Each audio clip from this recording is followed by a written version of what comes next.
before we get started tonight, I have to take some time and humbly apologize.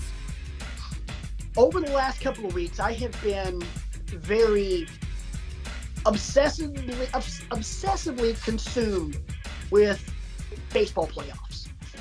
I've been watching the games as we were doing the shows. I've been distracted. And I know some people think it might be a little annoying. So being in light of what happened on Tuesday night during Game 6 of the World Series, I just want to start this show off by saying I apologize for absolutely nothing because your Atlanta Braves are the 2021 World Series champions. Suck it. Welcome to Wrestling with Egos, now fueled with a championship back on the mantle. It's a great day for baseball. I'm Patrick. Brian and Isaac are in the house. Seriously though, before we get started, I want to tell you a little quick story. So 5 years ago, on November 3rd, sorry to bring this up, Isaac, but it's more about the other guy. I made a phone call to my best friend. I hate you all right now. No, hang on, dude. Hang on. This is a nice story. We're done. Go ahead. And Isaac, I'll mute you right now just to get the story out of the way. But I called Brian, 9th inning of Game 7 of the World Series that year between the Cubs and the 10th inning. You're right. It went extras. I forgot. 10th inning of that game between the Cubs and Isaac's Indians. Still the greatest Game 7 of all time. Hell, maybe the greatest World Series of all time. Because Brian's Cubs had gone 100 some odd years without a championship. And I called it just because I was like, I just want to hear it if it happens. I just want to hear your voice when it happens. And it did. And it was just silence and then just joy in the man's voice. Braves are up 7-0 in the bottom of the ninth. It's an ass whooping. And because I am so superstitious and I'm just waiting for the other shoe to drop, I'm sitting on my couch, rubbing my hands together, rocking back and forth.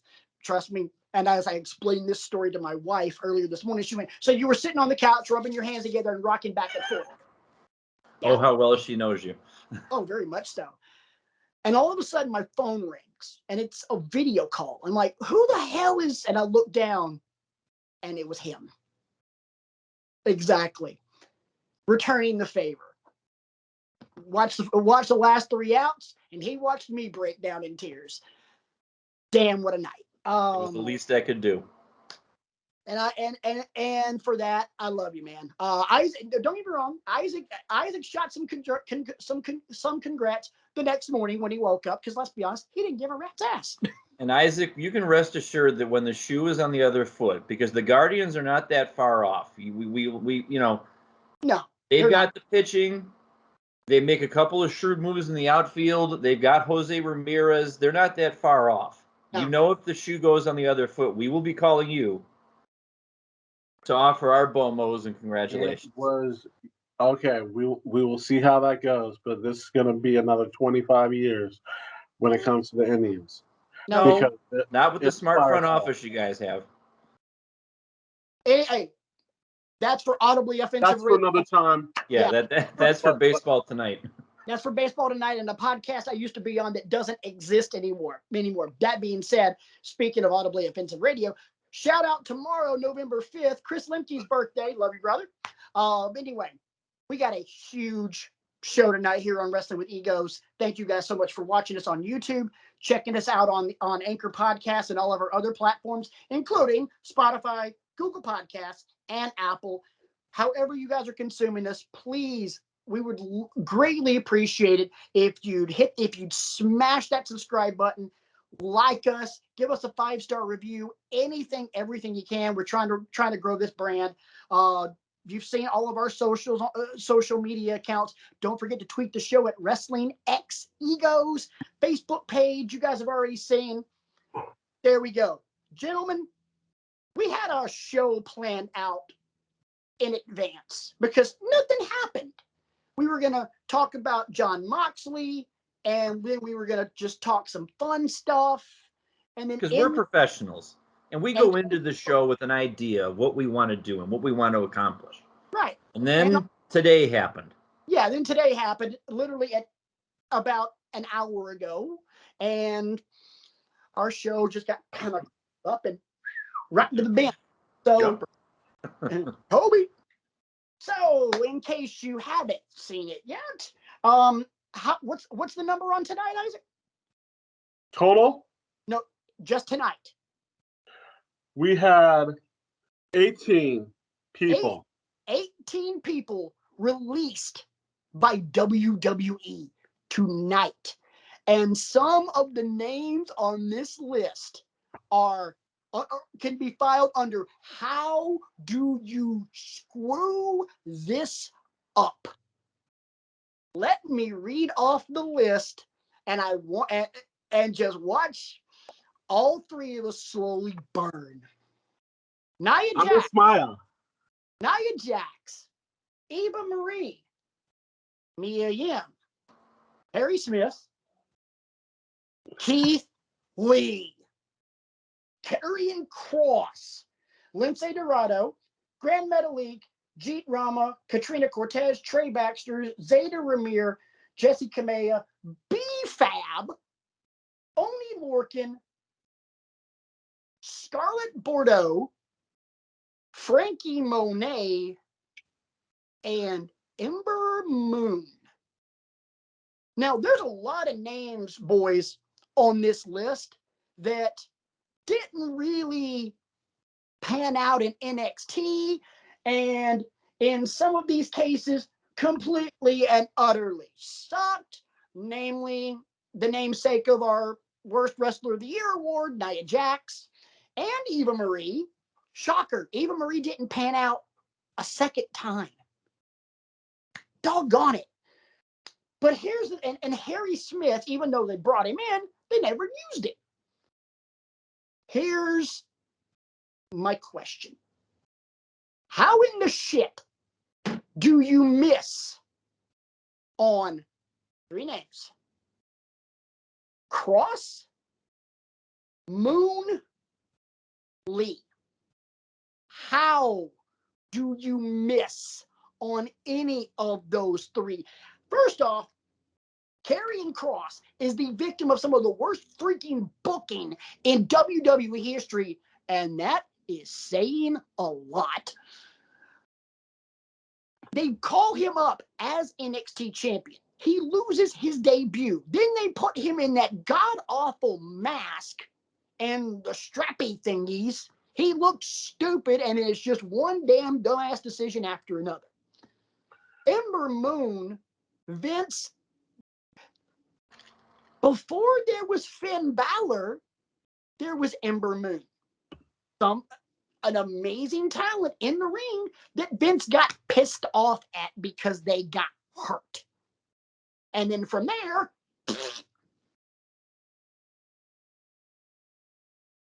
and then Keith Lee, a guy that's the size of a Buick that moves like he's 205 pounds. One of the most freakish athletes I've ever seen in a wrestling ring. And you missed on him. Look, guys, we can all spend the next hour getting our pound of flesh in on this. And truth be told, while we would get a lot off of our chests, it's kind of pointless. So here's where I'm going with this. And Isaac, I know you and I have some numbers. We'll get to those in a minute. Gotcha. Let's go ahead and get to those now. In total, when you look at the number of people that have been released only in 2021, Isaac, how many do we have? We have 75 people. 75 people that got released so far. In 11 months. Now, Isaac, yep. how many got released in 2020?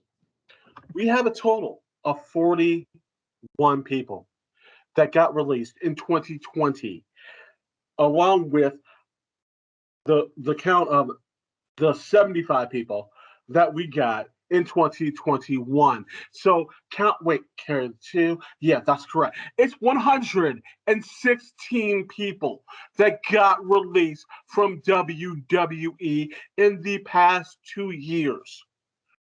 Stop right there before you say anything else. I want to do something with that number. 116. I'll tell you something else. That's 116. Me and Brian's average scores playing 18 holes of golf. On a good day. For me, anyway. Average scores, 116-ish. If I card a 116, I'm calling that a great day in the links. You mean to tell me that they have released our golf score? Yes, they have. That's all I'm gonna say about that. B, go. Okay, here's the thing. I'm gonna try and encapsulate all of my takes since last spring when all of this stuff started happening into one concise little nugget here. I think you could pull the lens back and you could say, well, this is WWE trying to run a more responsible business. This is the bean counters. This is this is that. Oh. That's not the view any of us are taking on this, though. The view that I am taking on this is the price you pay for being a hoover of talent. I just want to sign this person so New Japan can't sign them. I just want to sign this person so Ring of Honor can't have them. I just want to sign this person because they were great in the UK, so I want to have them so nobody else can have them. And then you let them languish. Guys, this is why in January Kevin Owens is walking out the door. Yeah. This is why Adam Cole decided, you know what? I think I want to try my lot with AEW and work with a company that appreciates me so I have some great stories to sink my teeth into. Because after Adam Cole versus Kyle O'Reilly at 31, you kind of get tired of telling the same stories over and over again. We're starting to get to the point now where these names you're starting to give to me are approaching the point of what I would consider a needle mover. I'm sure there's some names that have already been released that I've forgotten about, and that's on me because I don't have a comprehensive list in front of me. But for the longest time, yes? The people that would already be needle movers that have already been released from WWE are in AEW now. Yes. Your Malachi Blacks, your Miros, your Andrades. Yes. FTR. But now we're getting to the point where I was nervous before. Now I'm getting to the point where you started mentioning some names that I had some stake with. You know, couldn't really stand Karrion Kross, but he was a killer in NXT. I get that. He was everywhere else he's ever been. I doubled down on it. Go back and look at the run he had. It went from his debut in Impact to the time he lost the Impact Championship. Oh my God. Talk about dark, violent, sinister killer. Yeah. It was glorious. And I'm getting tired of injuries being used as punishment. It's not like Ember Moon can control her moveset. It's not like, okay, and it's not like she sets out to do this stuff on purpose, but Ember Moon was a transformative part of the NXT women's division for a long time. Well, keep in mind, her shoulder injury started based off of a botched move from Asuka in NXT. Yeah. And then we've talked at length about Keith Lee on this show and what a transformative figure he is still going to be because somebody's signing him after the non-compete is over, which is 30 days. It's probably going to be 90 for him because he was on the main roster. Ember Moon will be 30. Your Ember Moon will be 30. Scarlet will be 30. Cross, Mia Yim, Lee, they'll be 90. But here's the problem and this is the last point I'm going to make, and then Isaac, I can turn it over to you, or Patrick, you can jump back in there. Gotcha. And I forgive me for all this stuff coming out in torrents, but I'm just now starting to react to all this stuff. The names you're starting to mention on these lists, there's not much fat left to trim, folks. That's the problem I have. You want to know the name that ticks me off the most, and this is going to surprise both of you. The name that ticks me off the most is BFAB. Me too. Because you were getting ready to presumably make Hit Row the centerpiece of SmackDown's tag team division. You were getting ready to do some stuff with Swerve. You got 4 people who are ready-made, custom-made to cut it. Any one of them can come out and cut a promo and not seem out of place. They could, elevate other people who work with them and things of that nature. What does this do to their momentum? It cuts the legs off them. Exactly. Underneath them, because BFAB was critical to their presentation. So now we're starting to get to the point where there's not a lot more fat left to cut, and I'm starting to get worried what happens in the next round when they decide, we got to let more people go, because now we're going to start getting to the people that I really care about, and I'm going to lose my mind. And I don't know that people want to tune into Wrestling with Egos to see this guy lose his mind, because that's not good television. No, Brian, and I'm going to jump in real quick. You're not going to lose your mind. And here's why. Instead of losing your mind, you're going to turn in your card. And then you're going to grab a different one. You're going to turn in your WWE fan card, and you're going to jump ship like I've done and like RJ long before us has ever done, and start watching the product on Wednesdays and Fridays more than you're watching Mondays and Fridays, because all the people that you like are moving to Wednesdays and Fridays. Because I'm calling it right now. I don't know about Cross and Scarlet. They may go back to Impact. Keith Lee will be in AEW. And holy shit when it happens. Because Keith Lee is who, don't get me wrong, I think there's some great talent in Impact. I love some of the people that are in Impact. Keith Lee is way too damn big for Impact. That's a guy that and I want to be careful, because I don't want the knee-jerk reaction to be, okay, well, they're leaving WWE, they're going to wind up in AEW. I'm enough of a diversified wrestling fan now, and I thank all of the people associated with this show for making me such, that if, let's say, I know it won't happen, but let's say Keith Lee turns up in New Japan, I would find a way to watch it. Let's say he turns up in Impact, I would certainly find a way to watch it. Let's say, they show up wherever, Grand Metalik and Lindsay Dorado show up in AAA. Very easily. Find a way to watch it. I mean, I don't lead the sheltered life where it's WWE or nothing anymore. I have the means to get to this stuff, but it just drives me batty.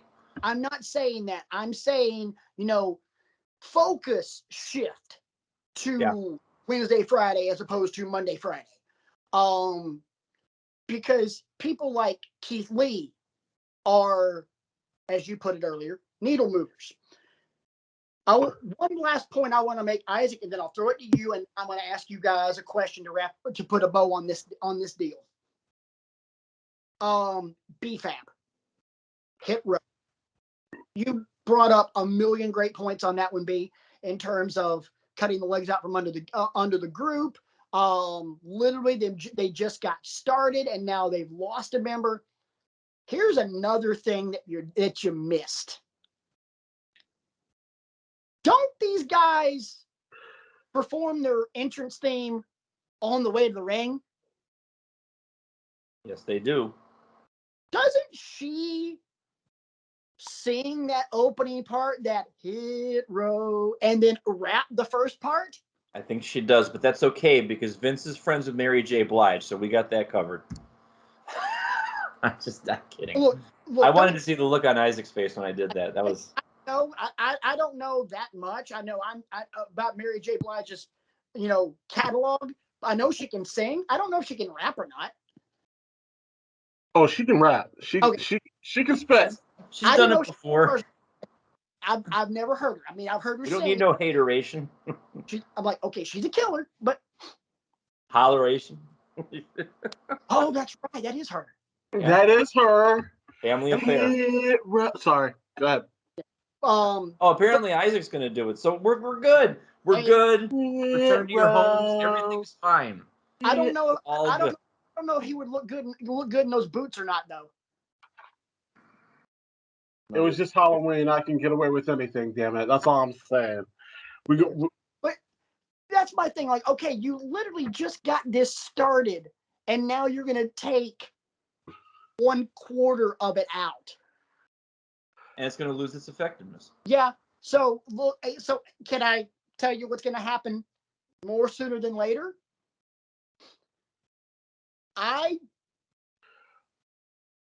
Foreshadowing alert.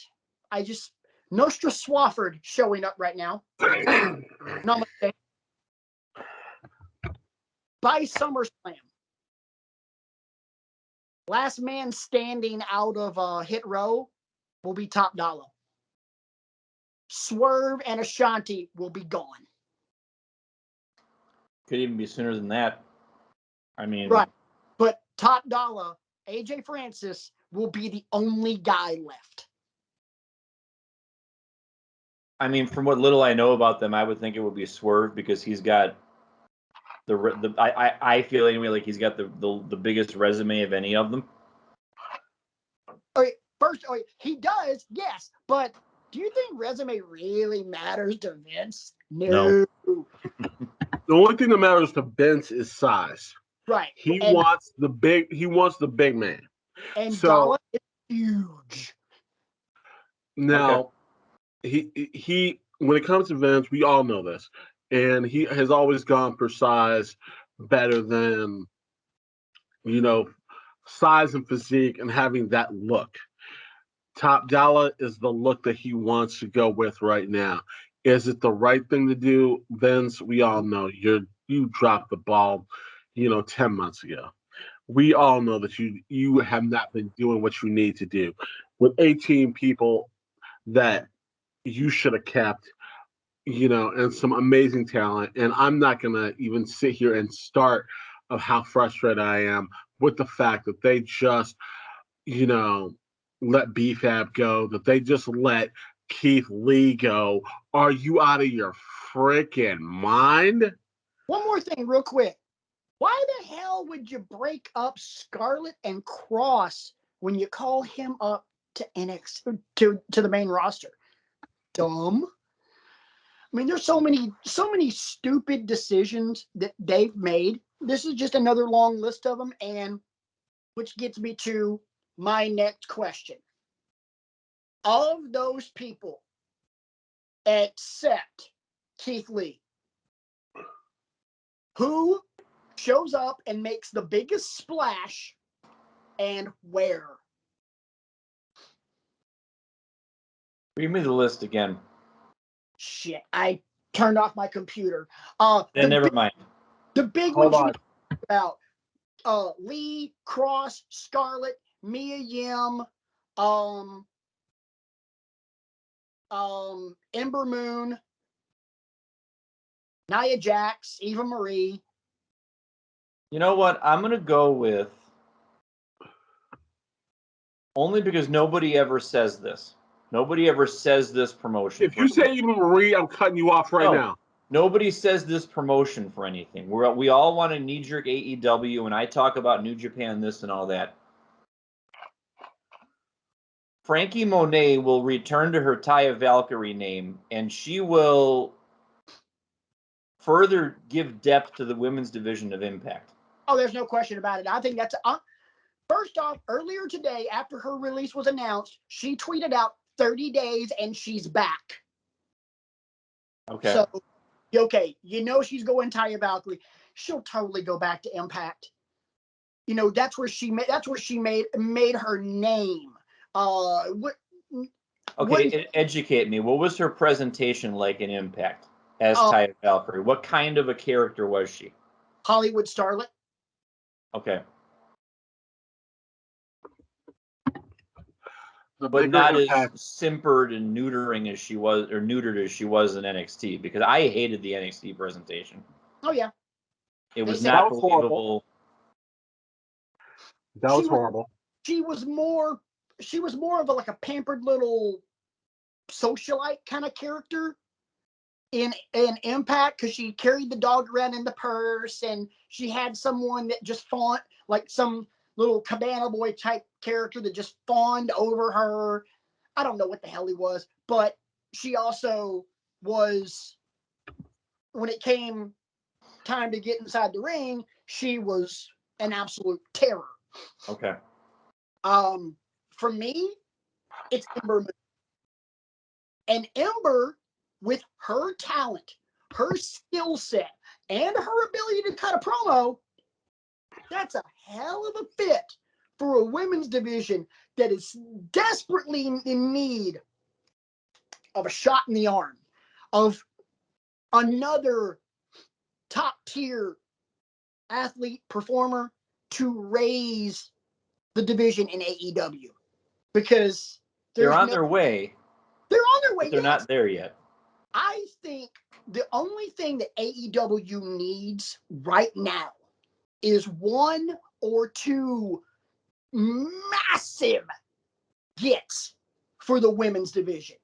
I'm talking like an Ember Moon, or God help us all if it happens, but an Ashley Flair. Not going to use a real name in case it does happen. Someone like, or even a Taya Valkyrie. Although I will say this, and I know we're not doing recaps of shows tonight, but that Britt Baker Abaddon match last week. Oh, I'll take some more of that, because Abaddon made Britt for her win in ways that other people haven't been able to. So that's all I'll say about that. But the division needs. I was an Abaddon fan when she had that short little program with Sheeta, when Sheeta was the champ. Yeah. I really like that presentation. And you're right. Her match with Britt was off the charts. And again, that's not only credit to Abaddon, but that's also credit to how Britt Baker is elevating everybody's game as she's elevating her own. She's getting better and better and better, to the point where at my opinion, at this point, the only way you take the title off of her is one of two reasons. One, Thunder Rosa, or B, you bring somebody better. Yeah. Or unless because if you think about it, Britt's doing what I thought they might do with Roman with his championship.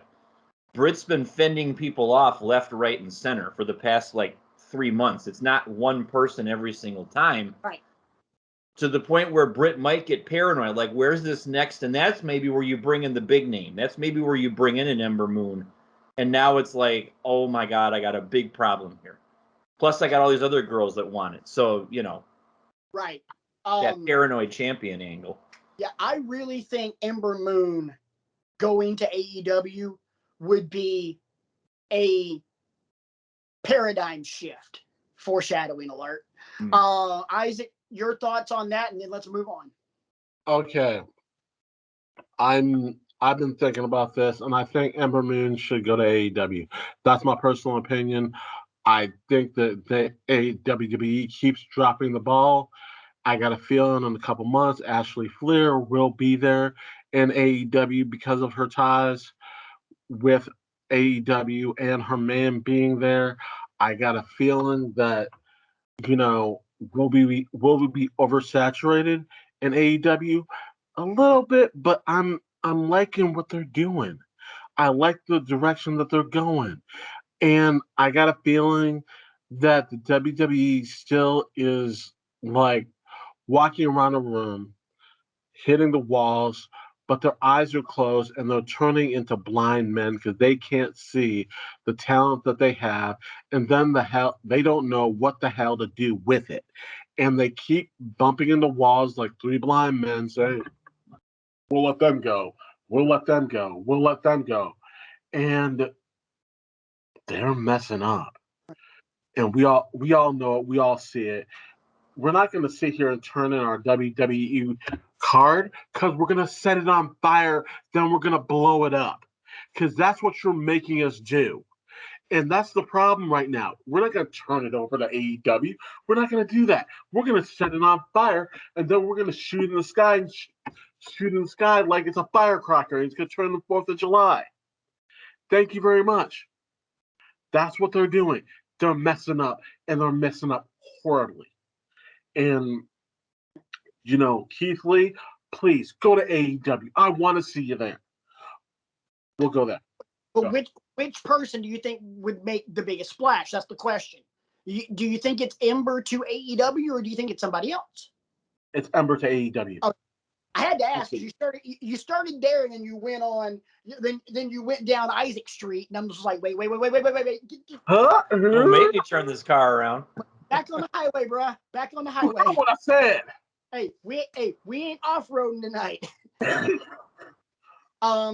Let's go ahead and switch gears. One last point, and then I'll make this point, and then we're gonna go.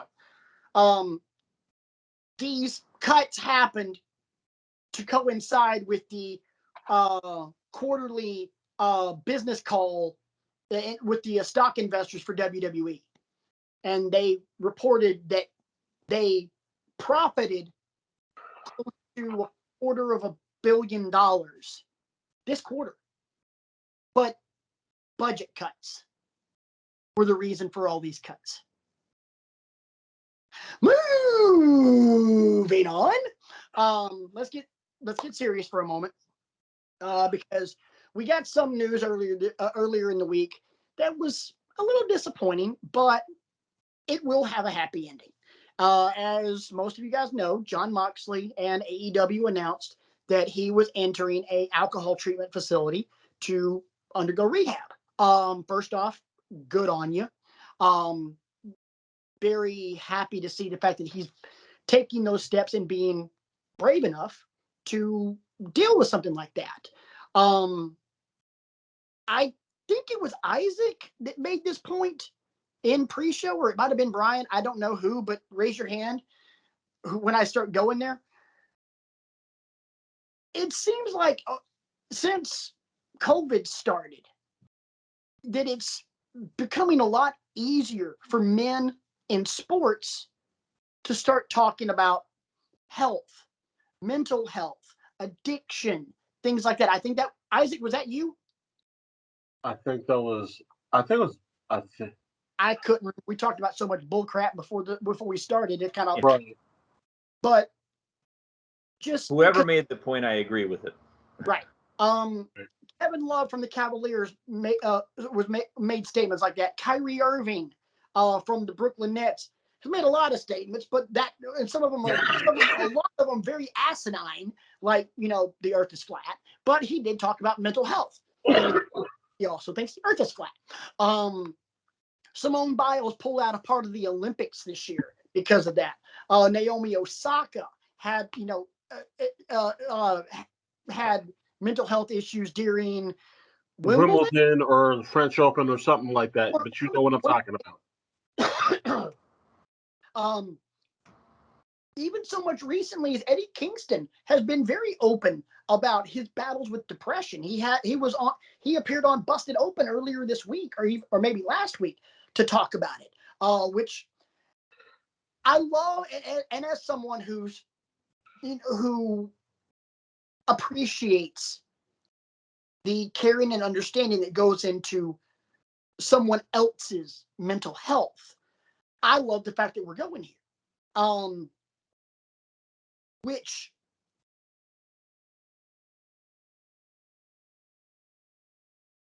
before we get into the next part, because there was a promo that happened last night on on Dynamite that we really want to talk about.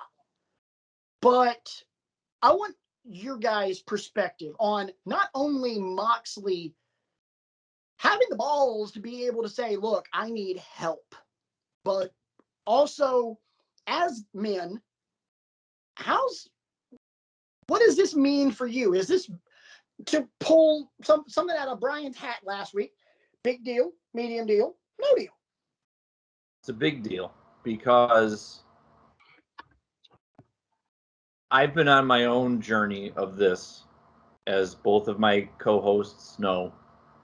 And it was something that I never really paid attention to until, events have happened that have changed my mindset and my worldview about things like this.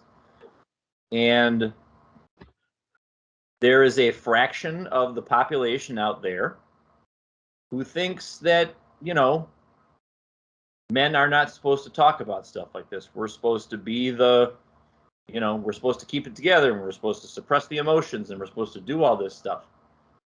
But my thing of it is, if doing all of that turns you into a bad person who makes poor decisions and hurts the ones you love and hurts the people that are depending on you to do X, Y, and Z, and so on and so forth, then why not seek help? Why not reach out to somebody? Why not say, hey, I'm not having a good day here? Why not better yourself? That's what it's about for me. It's about becoming the best version of yourself that you possibly can be. And not being so stubborn to think, oh, I got this under control.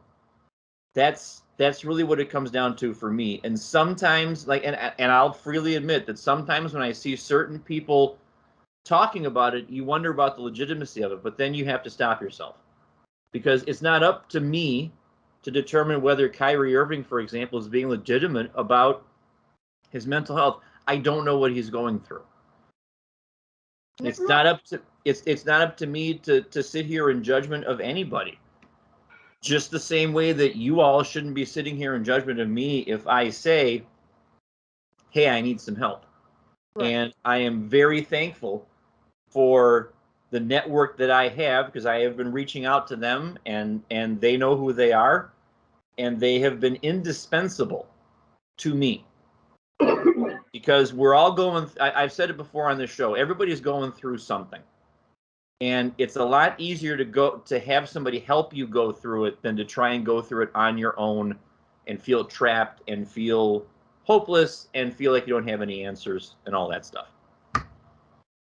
Amen to that. I mean, especially, with kind of double down on what you said. We all have our mountains to climb. Winston Churchill once said, and he said it brilliantly, if you're going through hell, keep going. But we, everybody on the show has our mountains to climb. Brian's pregnant. I'm crazy. Isaac's black. I mean, wait, what am I? Pregnant. Oh, I wasn't supposed to say that. Breaking news. Wow.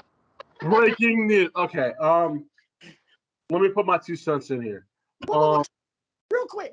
You mean to tell me that of all the 3 stupid things I just said, we're going to focus on Brian being pregnant as opposed to the fact that I just threw out Isaac's black? I know, right? Here we go. As I said, moving on. My 2 cents, ladies and gentlemen. Kudos to Tony Khan. Kudos to CM Punk for not sitting here, and kudos to Jon Moxley. Yeah, we're going to talk about CM in a minute. We'll talk about CM Punk in a minute, but kudos to Jon Moxley for, number 1, sitting there and recognizing that he has a problem. Number 2, sitting here and actually admitting that he has a problem. And number 3, also kudos to him for actually doing something about it. We all sit here and know that sometimes we sit there and say, oh, as we all coined the term, I'm a man. I got to man up. I'm not going to do this. That's what it is. I got to be a man. I got to do this. I got to do that. But we can't sit here and say, hey, I'm going through something. I'm having problems. Look, I need someone to talk to. And we all, whether you have that person or not, please find someone. Someone spoke to me a couple days ago and said, I'm speaking to a therapist now. What do you think of me? And I said, what? Am I supposed to sit here and say, I'm happy? Am I supposed to sit here and say, well, I can't be your friend anymore? No, I'm happy that you're doing something to help your mental health and do the right thing. I'm not mad at you. I'm happy for you. And I Do you guys want to know what that some bitch said to me when I told him I was getting help? 3 words. About damn time. should have said kick rocks, but that's the other point. I'm kidding. Anyway, yeah, I know it's coming, but it is what it is. I gotta get my jabs in. But the bottom line is, I'm very happy that Jon Moxley is doing what he's doing right now. Hopefully, this will be will have a downfall effect to other people that are going through it, and those people that in the past that have gone through something like this will be able to put their 2 cents in and say, yeah, I did this privately, and now it's time for me to step up and say this publicly if they feel the need to do that, which I hope that someone else will do. And I hope that he gets the support that he needs. Shout out to Renee, his wife, and his family, because he's going to need them just as much as they are going to need him. And I'm very happy that he's done that. So on that note, you know, I'm very happy. Good luck to him. Good luck to his family. If he returns to wrestling, great. If he doesn't, I just hope he's okay. Well, B, you were the one that brought up this. Why don't you set up the conversation on what he said last night on AEW Dynamite? I'll back things up a little bit, and I will take some time to call out all of these experts who are criticizing the way that Tony Khan and CM Punk are deciding to play all of this and CM Punk's time in AEW. I don't know what you want from the man, but all I know is that whenever I tune in and see CM Punk talking, he's got something pretty important to say. And last night was no different. And he used his promo last night to accomplish some things. First of all, he wasn't interested in hearing the crowd chant CM Punk for 20 minutes. He actually got them to pivot and say, if there's any name I want you cheering right now, it's Jon Moxley. Because of the things that he's going through. We need to show our support for him and show our love for him. So if you're going to chant somebody's name, you could go ahead and do that. And they did. Right. It was a brilliant way to get the crowd to stay on message. And then in the same breath almost, he turned his attention, and it was a wonderful display of brotherhood. You know, we talk about the brotherhood, you know, the boys in the back and all that kind of stuff. We're to the point now where all of these men and women have intersected with each other at various points throughout their careers now. We're not going to sit here and pretend that because we don't work for the same company or because we don't, you know, and that's something nice to see too, because I never used to see that either. Everybody's coming out and showing their support for him. Even people that work for WWE are coming out on their Twitter accounts and stuff like that and saying, you know, we're with you, Mox, we support you, and all that stuff. And then he turned on a dime, which CM Punk does so well, and talked about the elephant in the room as far as he's concerned, the fact that Eddie Kingston was railing in the back last week after his match with Bryan Danielson and interrupted his TV time. That's disrespectful. You need to be a professional about that. And from just something as innocuous as that, maybe now all these AEW critics of CM Punk can back off, because now we have ourselves the beginnings of a meaty little feud. They're going to be in St. Louis tomorrow night, and Punk laid down the challenge. If you want to come to me face-to-face, man-to-man, and apologize to me, I'll be there. And he said that Kingston said he was going to be there too. And ladies and gentlemen, CM Punk versus Eddie Kingston is something that I am here for. And it's something that I will happily tune in every week to see how it unfolds. And you can shut up and take my money. You know, I'll beat you to it there a little bit. But Yes, please. this is the kind of feud that could stretch out for a long time. I know CM Punk maybe only has a finite amount of feuds in him, but this could be the first, like, lengthy one. He's had a bunch of one-offs with some people. But Kingston versus Punk seems to me, anyway, like it has some legs and could go on for a while. Yeah. That's the one thing I took away from that. Don't get me wrong. Punk showing love to Moxley, I thought was awesome. I also thought it was very awesome that he did it because behind the scenes, one of CM Punk's best friends in the entire world just happens to be married to Jon Moxley. Renee Paquette is a very good friend of Punk's. I mean, if you ever want proof of that, listen to her podcast that she did with him when he came back. And yeah, those two they're pals. And it was a very fun conversation.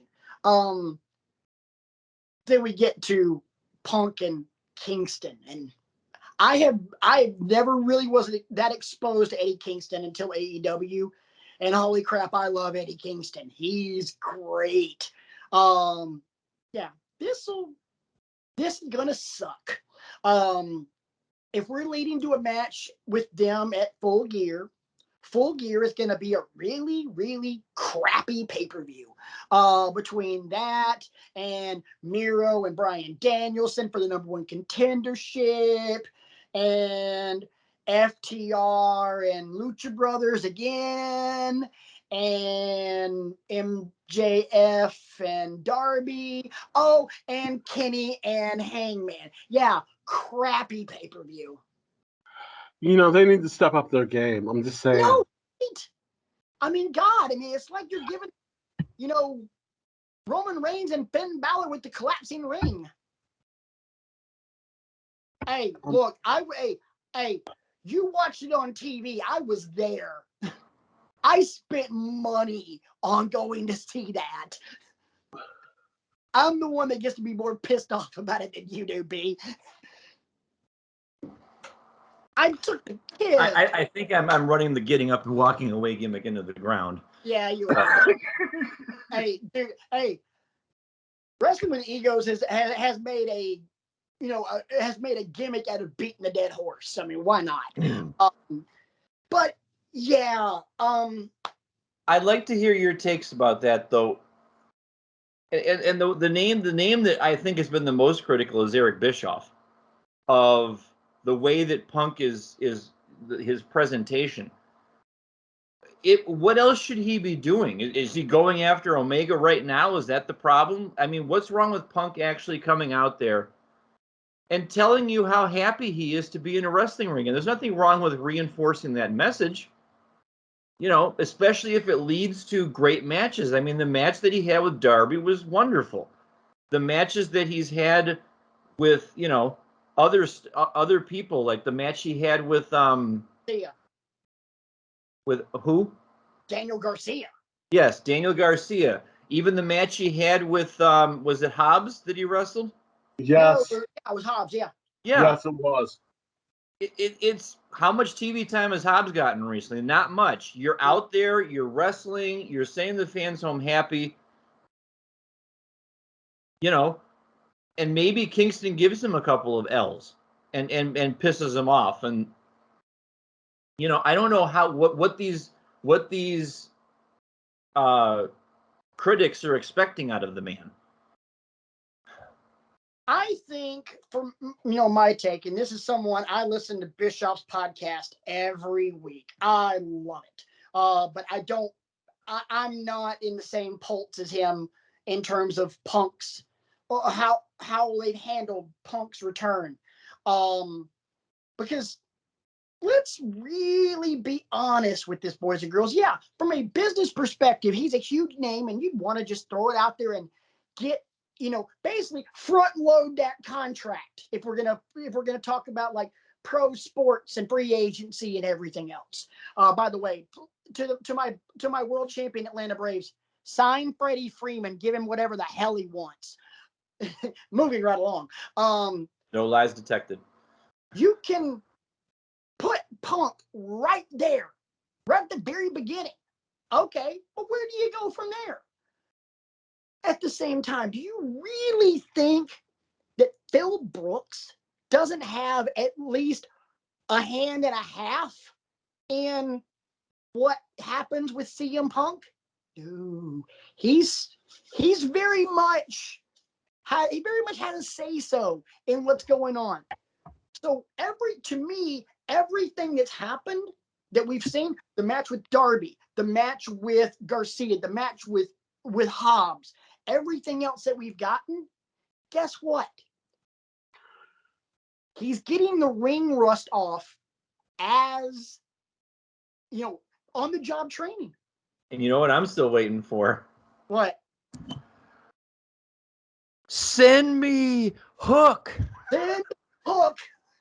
Yeah, that's what I'm waiting for. I mean, and it'll be fantastic when we see it. I mean, because Right. Hook will be like out of his mind.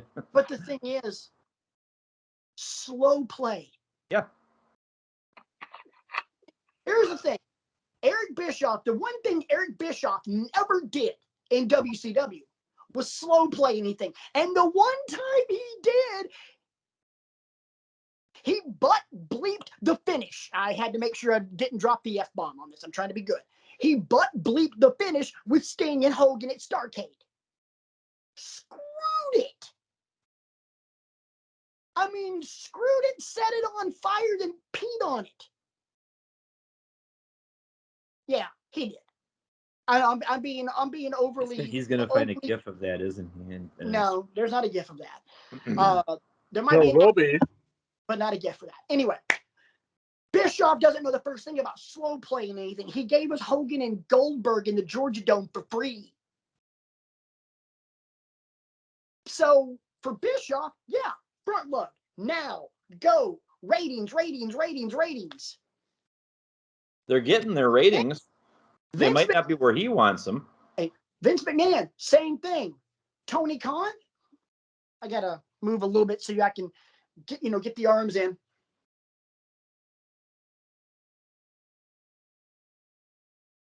Yeah. Meanwhile, we're on the other end of that line like this. We're the freaking salmon on the other end of that line trying to fight like hell. But Tony Khan's like, no, I got you. Come on home, baby. Come on home.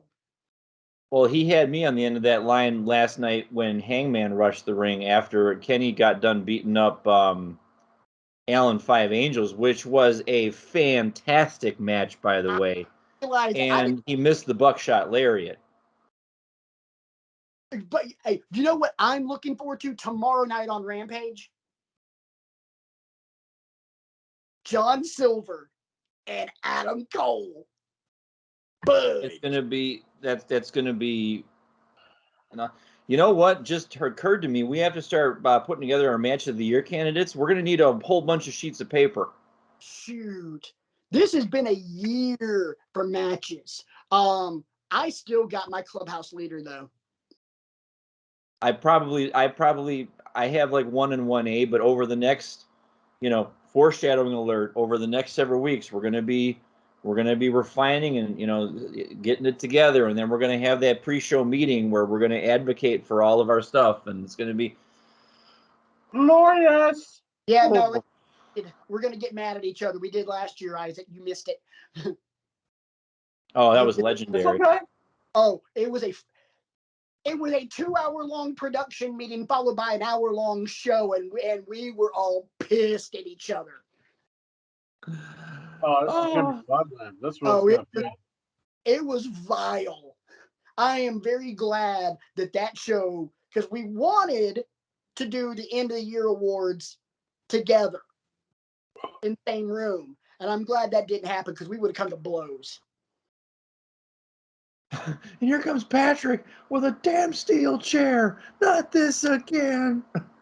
Will somebody stop the damn match? But there's one thing that I can keep going on and on about what the things that, I try to end the show on a positive. We talked at the beginning of the show about all the things that WWE is getting wrong. all the things, let's real quick, all the things that AEW right now is getting right. The women's division is compelling TV.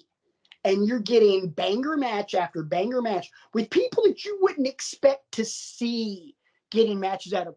We got a damn good match out of Anna Jay and the Bunny.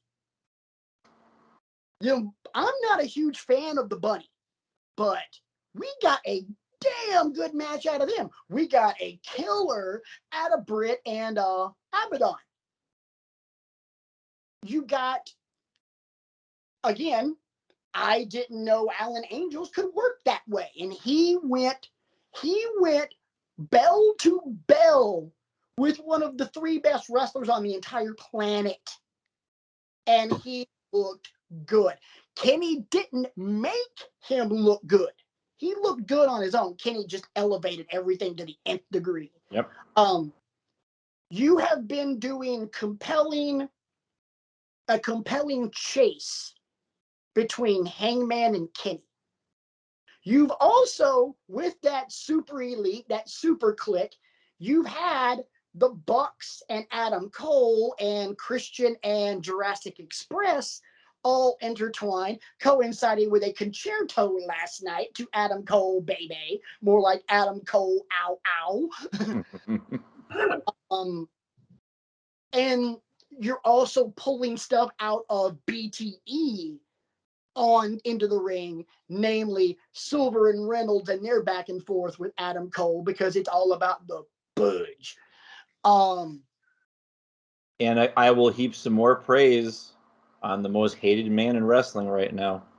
MJF. I mean, MJF just keeps going for the jugular, and every week I want to reach through the TV and choke him. He's doing his job. Yeah. It's just brilliant. So here's my thoughts, because you know what, I'm going to save those for next week, because next week we're going to preview Full Gear. I have a theory on the future of the AEW World Championship, depending on who wins what and so on and so forth. Okay? I have ideas. Percolating. Gentlemen, we're already running a little bit long, so let's scrap our little bar talk discussion, save that for next week. Mainly because if we do, it's going to be an hour and a half long show, and I don't really want to edit that much this week. It's a Thursday. It's a Thursday night where we are, and I got kids to get to school in the morning, and y'all got to get to school in the morning. We've already given you hella content tonight, so. Oh yeah, y'all got the content. Y'all got all that good, all that good. And you know what? You'll be able to see this very soon. Definitely before the weekend on your favorite podcasting apps, whether it be Spotify or Google or Apple or YouTube or Anchor Podcast, Intergalactic Radio, whatever the case may be. Don't forget to check out the Facebook page, facebook.com/Wrestling with Egos. Tweet the show at Wrestling X Egos. And most importantly, don't forget to like, subscribe, share, smash that notification button on YouTube. That way you get all the notifications that we got new content up. If you're checking us out on a podcast, please make sure if you haven't subscribed already, please do so. Give us 5 stars. And don't forget, you can also send fan mail to the home office in Walla Walla, Washington. Don't forget that either. No, we are in Rancho Cucamonga, California. Okay, fine. Dubuque, Iowa. Butte, Montana. There we go. Bone Lick State Park Big Bone Lick State Park in Kentucky. No, that's seriously the name of the state. I believe you. No, I pass it every time I drive from here to home in Oxford, Alabama. It's right there on I-75. Yeah. Anyway, I'll let that go. Moving right along, but definitely don't forget to if you're on a podcast app, please hit subscribe, give us a 5-star rating, give us a great review. Let's build this brand. We got everything we want now except money. So help us get there so we can make money. Because, we all like to retire from our jobs and just do this. Build a studio out in my backyard, and all 3 of us just show up at the house and kick it for a couple hours. multi-camera setup, lighting. Yeah. Nice. Maybe move all of our shit out to the beach. Yeah. Yeah.